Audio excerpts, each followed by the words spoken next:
Hey, what's up, guys? This Biohazard Candy Kid coming at you here with another great video. I want to talk about a few things here. One is positivity.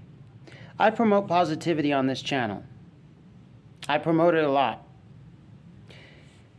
But the world is not positive. The world is not all positive. The world is not a bunch of smiles. Because everybody's life has negativity in it.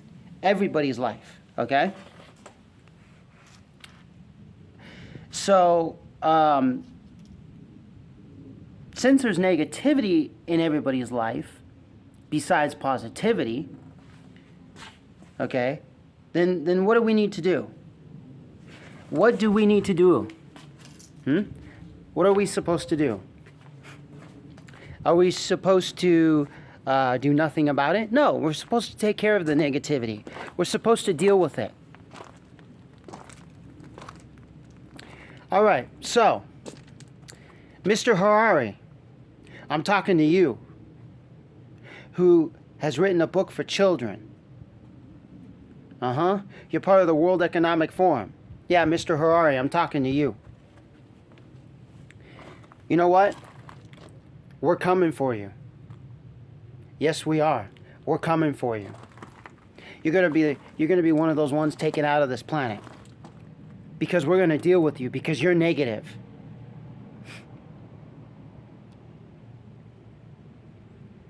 I'm trying to create a positive world with God, and you're trying to create a negative world with Satan. You want to teach our children that 2 men is okay and 2 women is okay? Man, who in the fuck do you think you are? You know, people, that person that I just mentioned, Mr. Harari, he's part of the World Economic Forum. He's part of all of these evil societies. That person that I mentioned is an evil person, and you need to do your due diligence to get him out. Just like the rest of them. Bill Gates, Warren Buffett, the Rothschilds, BlackRock, the president of any country. You need to all get them out of here. And who do we replace it with? We replace it with people who adhere to God, who listen to God, who believe in God, who know God is real. People who are positive. People who, yes, aren't perfect, have done negative things in their life. They are sinners, but they are good, spiritual people that believe in God and they listen to God and do what God says. Not people who, listen to the devil and, they do evil things on this planet and they want one world order systems and, they want computers to run the world instead of human beings. And they come up with all these fake stories that never happened billions of years ago, millions of years ago. You know what they're doing as of right now? They are saying that history started from 2016 and on. Well, here in America in 2016, okay, in 2016 in America, we had Donald Trump as president. Now, I don't support any election unless it's an election of God. If you elect God, I will go to the ballot and I will check that checkbox. But if it's not God, I'm not electing you. I don't give a shit who you are. I know I just said that we should put people in place who promote God, support God, do what God says. And we should. Those are the type of people that I would elect. But you know what I mean by I'm not going to elect you if it's not God. See, we need God in our life. We don't need Mr. Harari telling us that there is no God or that God is fake or we don't need him in our lives. No, God is real. It says so in the Bible. The Bible is the truth. And not you fake wannabes who say, oh, everything is bad. Let's just go to church and then come home and do nothing in this world. Because everything is bad except church, and putting our face in this, fake Bible that I read. And then, and then just go home and stare at the wall and go to sleep and wake up and go to church or Bible study. No, God never said to do that. What God actually said is do everything. So as long as it's positive, I mean, and I'm saying that. So as long as it's positive, don't do negative things. Don't drink alcohol. Yes, it says in the Bible what it says about alcohol. But also, we know that alcohol kills brain cells. We know that alcohol kills you faster.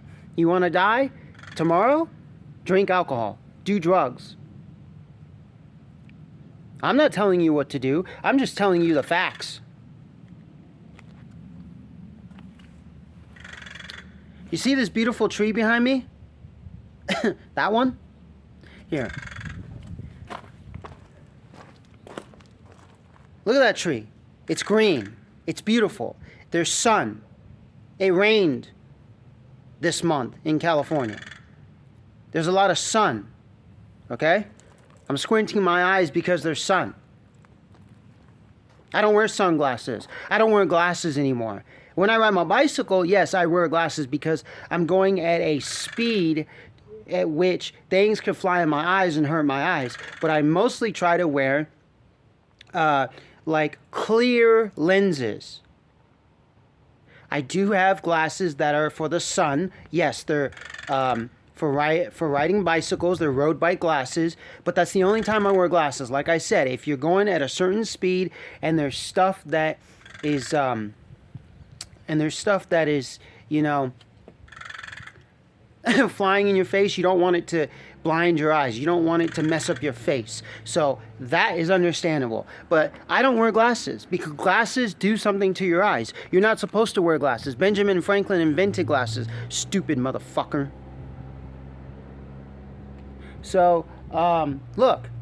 You want to see that? Here, what's that? What's that right up there? That's a crow. I love crows. You know, crows are one of the smartest birds on the planet. They are smart.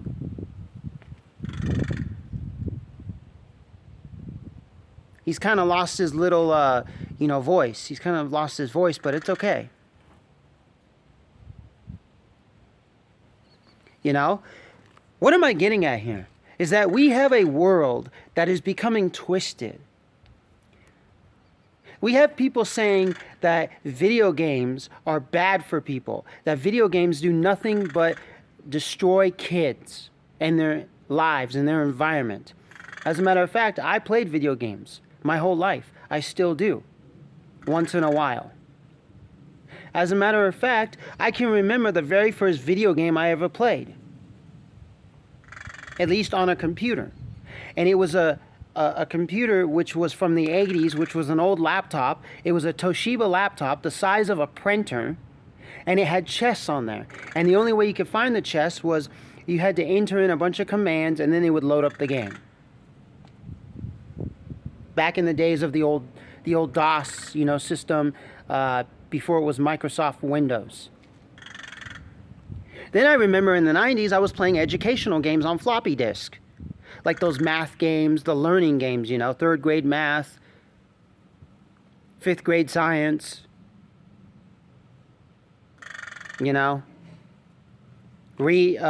grade reading.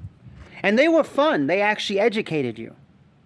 You see, video games can educate you if you use them in the right way. You see, I'm actually in the process of creating a video game with a friend of mine, and I'm doing the artwork. So I'm learning how to draw pixelated art on a computer, whereas my friend is learning how to code better. Even though he knows how to code real well, he's learning how to use Godot engine. You see, I don't have a problem with people learning things. I don't have a problem with people, using video games as a learning tool. If you use it in the right way, it can work wonders for you. Yeah, if you just sit there and smoke, a cigarette, drink alcohol, eat a bag of chips, and you just sit there for hours playing video games, and you do live streams of video games and stuff like that, and you don't produce anything in society, yeah, I have a problem with that. I have a problem with that big time.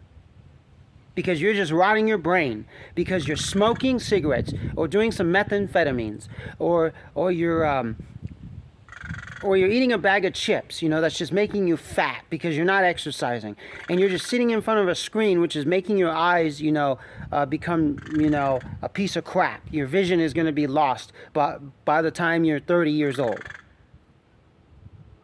Yes, I have a problem with that. But if you're going to sit there and you're going to use video games to teach the world, to have the world learn something, I totally support that idea. If it's a learning tool, I totally support it.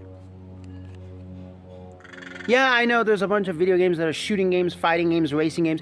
Racing games is a great example. They could actually teach people how to become better car drivers, better drivers, better race car drivers, and not get killed because they could just crash in the video game and then, learn from their mistake.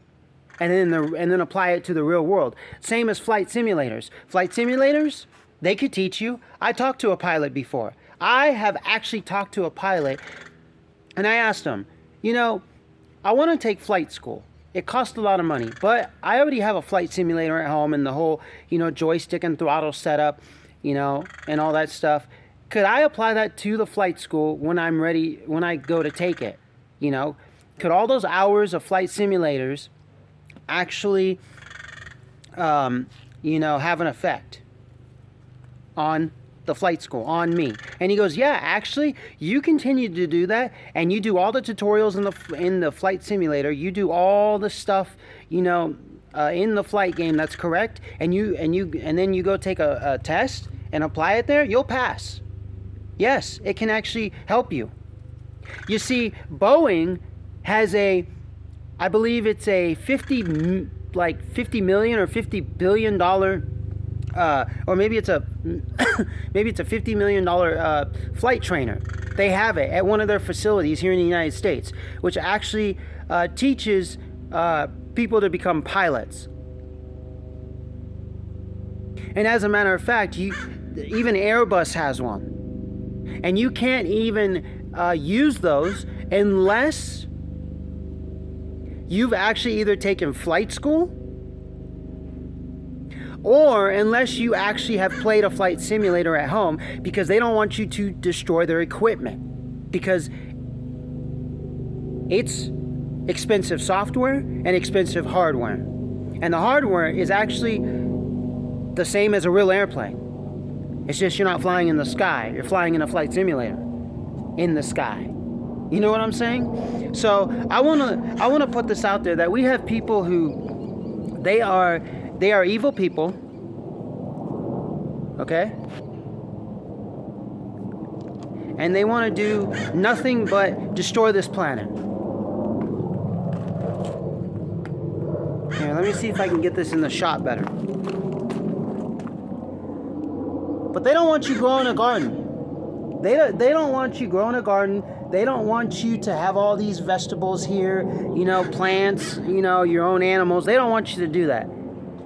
They want everything to basically be in these huge tower buildings, like in New York, like in Dubai, like in Tokyo, and they want everything to be part of their sustainable development. God already has a sustainable development. It's been working forever. It works. You are not going to destroy what God has created. It's not going to happen, because the devil doesn't grant you that power. The devil doesn't have that kind of power. He has the power of destruction. Satan can destroy, but not like God can. He's not that powerful. He's not a God. He's like just a lower God. He's just someone below him. God created him. He can destroy him just like that. God can get rid of everything. So, Mr. Harari, Jewish man, here's what I'm going to say to you. Why don't you meet up with people like me and let's have a real conversation? Bring your books. And all we'll bring is just a Bible. And anything you say, we'll just read through the Bible and defeat your ass. And you'll be gone out of this world. You won't have a job anymore. You'll be homeless. Or we'll get rid of you. You'll be homeless, scrubbing for, little pennies. trying to get a beer and drink yourself to death. Please, come on. Do this world a favor and be the right person, not be the wrong person. Listen to God, not listen to yourself and just make up shit. That's what ticks me off.